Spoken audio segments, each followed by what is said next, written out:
A few years ago, my life took what that time seemed to be a minor turn. I decided to create a website based on the historic Montreal Bicycle Club. Soon after going down this path, I started seeing ghosts, and there's no turning back. Mr. Chairman, fellow Toastmasters, and most welcome guests, I'm not alone in seeing ghosts in Montreal. On Mount Royal,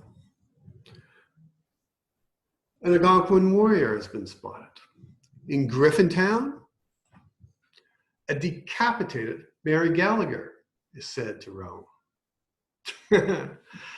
These ghosts amuse themselves by scaring tourists. No. The cycling spirits who choose to haunt me have very different motives. I work with a group of cycling advocates, like-minded people who want to fight climate change and build a safer, more livable city. Through that work, I gradually became aware of this ghostly club that existed in Montreal long before there were any cars. Back then, they were well known, respected. First users of a new technology with dreams to change the world. However, the 20th century was not kind to these ghosts. They were forgotten. Contrary to what they had predicted, the new century started with electric trolleys rather than bicycles, dominating the city streets. Then, by mid-century, this city, along with many others, became transformed in order to accommodate the car. These ghosts watch over us. They know that Montreal may soon be one of the best bicycle cities in the world. They hear our debates about road rage, even social distancing. They celebrate every time a new cycling path is created. They chose me to be their spokesperson, to tell everyone in the world how Montreal and cycling have long been linked. First, they said I must do much more than create an historic website. I had to refound an authentic Montreal Bicycle Club based upon their rituals and covenants. They used to call their rides fixtures. That's right, fixtures. F-I-X-T-U-R-E-S. So the Living Club must use that term as well. And then they say that a club worthy of their name must have 3 to 4 fixtures a week. When I started the website, I was unaware that this club had a mania for keeping minutes of meeting. Every ride had to be documented in the minute book.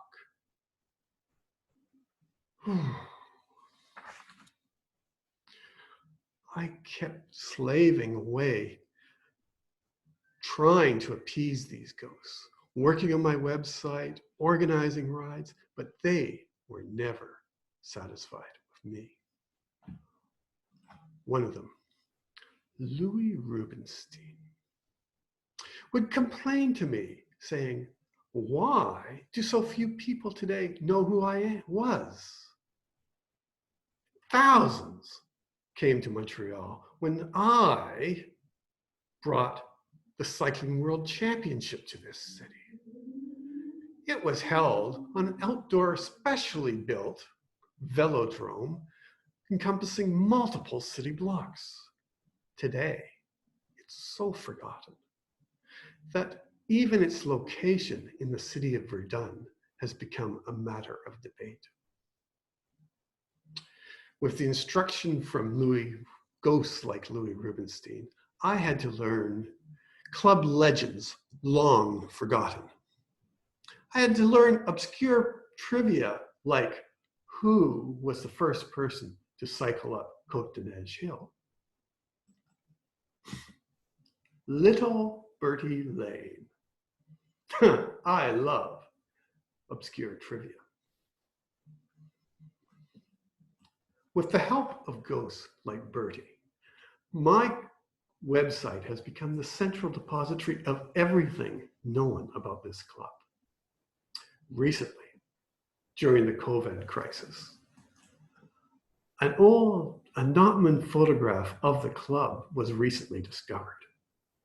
I had to spend my isolation time finding out where was this photograph taken and who are each of the individuals within it. I needed help. These ghosts kept demanding more and more updates to the website.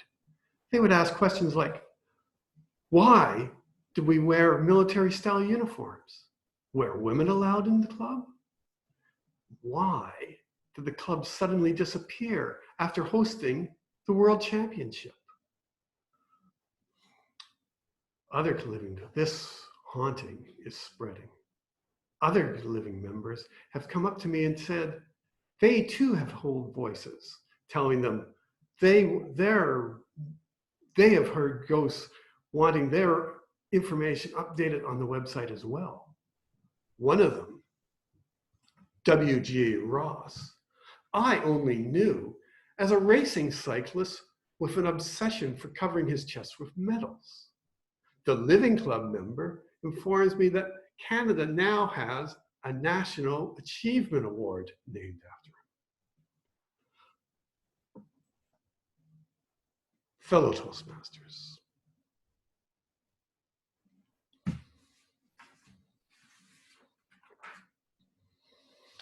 these cycling ghosts are demanding, yet fair. The cause they promote is right for our times. Out of nowhere, people ask me questions about this club, asking me my opinion about what I think of the bicycle paths around Montreal. Could there be some ghostly influence involved? I began this path based on posting a few pictures to a website. But once you start seeing ghosts, there's no turning back.